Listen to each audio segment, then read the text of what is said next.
ओम नमः शिवाय। हर हर महादेव। भोलेनाथ की कृपा सदा सर्वदा आप पर यूं ही बनी रहे। देखिए, मेरा आपसे अनुरोध है, अगर आप हमारी वीडियोस देख रहे हैं तो कृपया करके इनको पूरा जरूर देखिए। आइए श्रवण करते हैं श्री शिव पुराण के अध्याय 7 का पार्वती का नामकरण और विद्या अध्ययन। नारद का हिमवान के यहाँ जाना, पार्वती का हाथ देखकर भावी फल बताना। चिंतित हुए हिमवान को आश्वासन दे पार्वती का विवाह शिवजी के साथ करने को कहना और उनके संदेह का निवारण करना। ब्रह्मा जी कहते हैं, नारद, मेनका के सामने महातेजस्वी कन्या होकर लौकिक गति का आश्रय ले वह रोने लगी।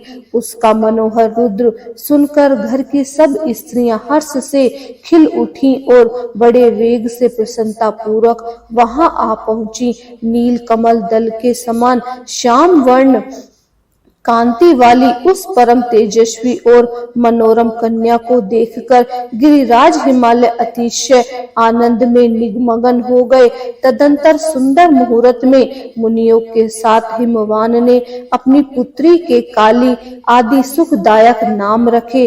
देवी शिखा गिरिराज के भवन में दिनों दिन बढ़ने लगी। ठीक उसी तरह जैसे वर्ष के समय में गंगा जी की जल राशि और शरद ऋतु के शुक्ल पक्ष में चांदनी बढ़ती है। सुशीलता आदि गुणों से संयुक्त तथा बंधु जनों की प्यारी उस कन्या को कुटुंब के लोग अपने कुल के अनुरूप पार्वती नाम से पुकारने लगे। माता ने कालिका को उमा कहकर तप करने से रोका था मुने, इसीलिए वह सुंदर मुख वाली गिरिराज जननी आगे चलकर लोक में उमा के नाम से विख्यात हो गई। नारद, तदंतर जब विद्या के उपदेश का समय आया तब शिवा देवी अपने चित्तों को एकाग्रत करके बड़ी प्रसन्नता के साथ श्रेष्ठ गुरु से विद्या पढ़ने लगी। गुरु जन्म में सारी विद्याएं उन्हें उसी तरह प्राप्त हो गई जैसे सर्तु काल में हंसों की पात अपने आप स्वर्गा के तट पर पहुंच जाती है और रात्रि में अपना प्रकाश स्वतः महौषधियों को प्राप्त हो जाता है। मुने, इस प्रकार मैंने शिवा की किसी एक लीला का ही वर्णन किया है। अब अन्य लीलाओं का वर्णन करूंगा तो सुनो। एक समय की बात है, तुम भगवान शिव की प्रेरणा से प्रसन्नता पूर्वक हिमाचल के घर गए। मुने, तुम सब तत्वों के ज्ञाता और उनकी लीला के जानकर के श्रेष्ठ हो। नारद, गिरिराज हिमालय ने तुम्हें घर पर आया देख प्रणाम करके तुम्हारी पूजा की और अपनी पुत्री को बुलाकर उससे तुम्हारे चरणों में प्रणाम करवाया। मुनिवर फिर स्वयं ही तुम्हें नमस्कार करके हिमाचल ने अपनी सौभाग्यशाली सराहना की और अत्यंत मस्तक झुका हाथ जोड़कर तुमसे कहा। हिमालय बोले, हे मुने नारद, हे ब्रह्मा पुत्र, मैं श्रेष्ठ ज्ञानवान प्रभु आप सर्वज्ञ हैं और कृपया पूर्वक दूसरों के उपकार में लगे रहते हैं। मेरी पुत्री की जन्म कुंडली में जो दोष गुण हो उसे बताइए। मेरी बेटी किसकी सौभाग्यवती पत्नी बनेगी? ब्रह्मा जी कहते हैं, मुनीश्वर, तुम बातचीत में कुशल और कौतुकी तो हो ही। गिरिराज हिमालय के ऐसा कहने पर तुमने कालिका का हाथ देखा और उसके संपूर्ण अंगों पर विशेष रूप से दृष्टिपात करके हिमालय के इस प्रकार कहना आरंभ किया। नारद बोले, शैलराज और मैना, आपकी यह पुत्री चंद्रमा की आदि काल के समान बड़ी है। समस्त शुभ लक्षण इसके अंगों की शोभा बढ़ाते हैं। यह अपने पति के लिए अत्यंत सुखदायी होगी और माता पिता की कीर्ति बढ़ाएगी। संसार की समस्त नारियों में यह परम साध्वी और स्वजनों को सदा महान आनंद देने वाली होगी। गिरिराज, तुम्हारी पुत्री के हाथ में सब उत्तम लक्षण ही विद्यमान है, केवल एक रेखा विलक्षण है। उसका यथार्थ फल सुनो। इसे ऐसा पति प्राप्त होगा जो योगी रहने वाला, निर्गुण और निष्काम होगा। उसके न माँ माँ होगी न बाप, उसे मान सम्मान का कोई भी ख्याल नहीं रहेगा और वह सदा अमंगल वेश धारण करेगा। ब्रह्मा जी कहते हैं, नारद, तुम्हारी इस बात को सुन और सत्य मानकर मैना तथा हिमाचल दोनों पति पत्नी बहुत दुखी हुए, परंतु जगदम्बा शिवा तुम्हारे ऐसे वचन सुनकर और लक्षणों द्वारा उस भावी पति को शिव मानकर मन ही मन हर्ष से खिल उठी। नारद जी की बात कभी झूठी नहीं हो सकती, यह सोचकर शिवा भगवान शिव के युगल चरणों में संपूर्ण हृदय से अत्यंत स्नेह करने लगी। नारद, उस समय मन ही मन दुखी हो हिमवान ने तुमसे कहा, मुने, उस रेखा को फल सुनकर मुझे बहुत बड़ा दुख हुआ। मैं अपनी पुत्री को उससे बचाने के लिए क्या उपाय करूं? मुने, तुम महान कौतुक करने वाले और वार्तालाप विशद से हिमवान की बात सुनकर अपने मंगलकारी वचनों द्वारा उनका हर्ष बढ़ाते हुए तुमने इस प्रकार कहा। नारद बोले, गिरिराज, तुम स्नेह पूर्वक सुनो, मेरी बात सच्ची है, वह झूठ नहीं हो सकती। हाथ की रेखा ब्रह्मा जी की लिपि है, निश्चय ही वह मिथ्या नहीं हो सकती। अतः शैल प्रभ, इस कन्या को वैसा ही पति मिलेगा, इसमें संशय नहीं है, परंतु इस रेखा के फल से बचने के लिए एक उपाय ही है। उसे प्रेम पूर्वक सुनो, उसे करने से तुम्हें सुख मिलेगा। मैंने जैसा वर का निपुण किया है वैसे ही भगवान शंकर हैं, वे सर्व समर्थ हैं और लीला के लिए अनेक रूप धारण करते रहते हैं। ओम नमः शिवाय। उनमें समस्त कुलक्षण सद्गुणों के समान हो जाएंगे। समर्थ पुरुषों में कोई दोष भी हो तो वह उसे दुखी नहीं देखता, असमर्थ के लिए ही वह दुखदायक होता है। इस विषय में सूर्य, अग्नि और गंगा का दृष्टांत सामने रखना चाहिए। इसलिए तुम विवेकपूर्वक अपनी कन्या शिवा को भगवान शिव के हाथ में सौंप दो।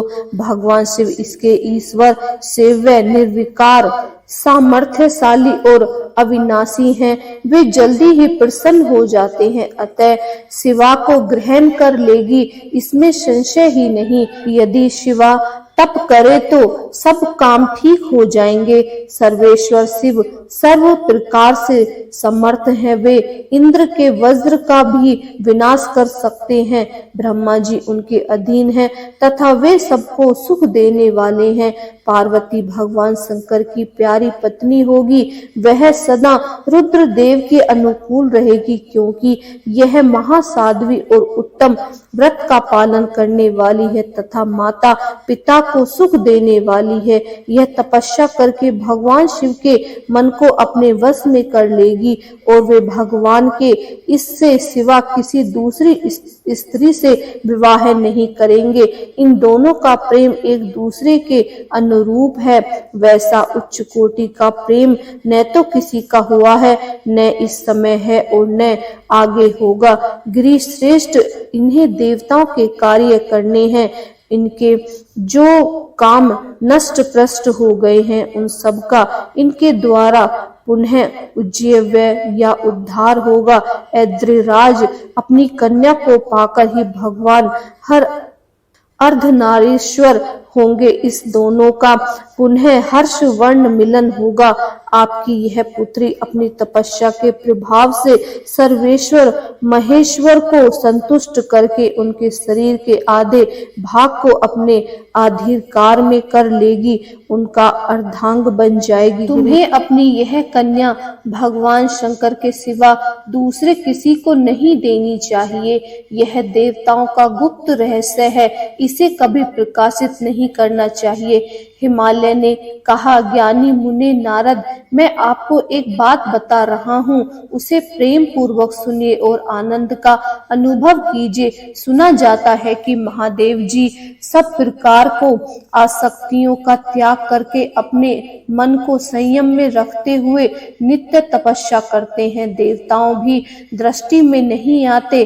देवेश्वर ध्यान मार्ग में स्थित हुए वे भगवान शुंभ पर ब्रह्मा में लगे हुए अपने मन को कैसे हटाएंगे, ध्यान छोड़कर विवाह करने को कैसे उद्यत होंगे, इस विषय में मुझे महान संदेह है। दीपक की लो समान प्रकाशमान अविनाशी प्रकृति से परे निर्विकार निर्गुण सगुण निर्विशेष और निरीह जो ब्रह्मा है वही उनका अपना सदाशिव नामक स्वरूप है। अतः वे उसका सर्वत्र साक्षात करते हैं।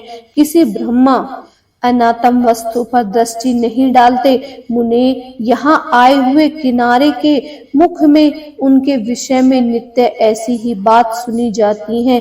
क्या वह बात मिथ्या है? विशेषतः यह बात भी सुनने में आती है कि भगवान हर ने पूर्व काल में सती के समक्ष एक प्रतिज्ञा की थी। उन्होंने कहा था कि दक्ष कुमारी प्यारी सती, मैं तुम्हारे सिवा दूसरी किसी स्त्री का अपनी पत्नी बनाने के लिए ना वरण करूंगा और ना ग्रहण करूंगा, यह मैं तुमसे सत्य कहता हूँ। इस प्रकार सती के साथ होने वाले पहले ही प्रतिज्ञा कर ली थी।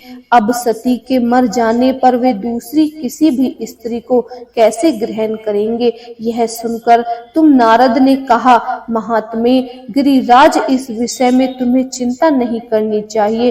तुम्हारी यह पुत्री काली ही पूर्व काल में दक्ष कन्या सती हुई थी। उस समय इसका ही सदा सर्वमंगली सती नाम था। वे सती दक्ष कन्या होकर रुद्र की प्यारी बनी थी। उन्होंने पिता के यज्ञ में आनंद पाकर तथा भगवान शंकर का ही अपमान हुआ देखकर क्रोध पूर्वक अपने शरीर को त्याग दिया था। वे ही सती फिर तुम्हारे घर में उत्पन्न हुई है। मैं तुम्हारी पुत्री साक्षात जगदम्बा शिवा है। यह पार्वती भगवान हरि की पली है, इसमें संशय नहीं है। नारद, ये सब बातें तुमने हिमवान को विस्तार पूर्वक बताई। पार्वती का वह पूर्व रूप और चरित्र प्रतीत को बढ़ाने वाला है। काली के उस संपूर्ण रूप वृतांत को तुम्हारे मुख से सुनकर हिमवान अपनी पत्नी और पुत्र के साथ तत्काल संदेह रहित हो गए। इसी तरह तुम्हारे मुख से उनकी उस पूर्व कथा को सुनकर काली ने लज्जा के मारे मस्तक झुका लिया और उसके मुख पर मंद मंद मुस्कान की प्रभा फैल गई। गिरिराज हिमालय पार्वती के उस चरित्र को सुनकर उनके माथे पर हाथ फेरने लगे और मस्तक पर हाथ रखकर अपने ही आसन पर बिठा लिया। नारद, इसके पश्चात तुम उसी क्षण प्रसन्नता पूर्वक स्वर्ग लोक को चले गए और गिरिराज हिमवान भी मन ही मन आनंद से युक्त हो अपने सर्वशक्तिमान शक्तिशाली मनोहर भवन में प्रविष्ट हो गए। ओम नमः शिवाय। ये था अध्याय 7 और 8। इसके आगे का श्रवण हम अध्याय 9 में करेंगे। अगर आपको हमारी वीडियोज अच्छी लगे तो प्लीज पूरा सुनिए। हमारे चैनल को सब्सक्राइब कीजिए, लाइक कीजिए और शेयर कीजिए। हरे कृष्णा, राधे राधे, ओम नमः शिवाय।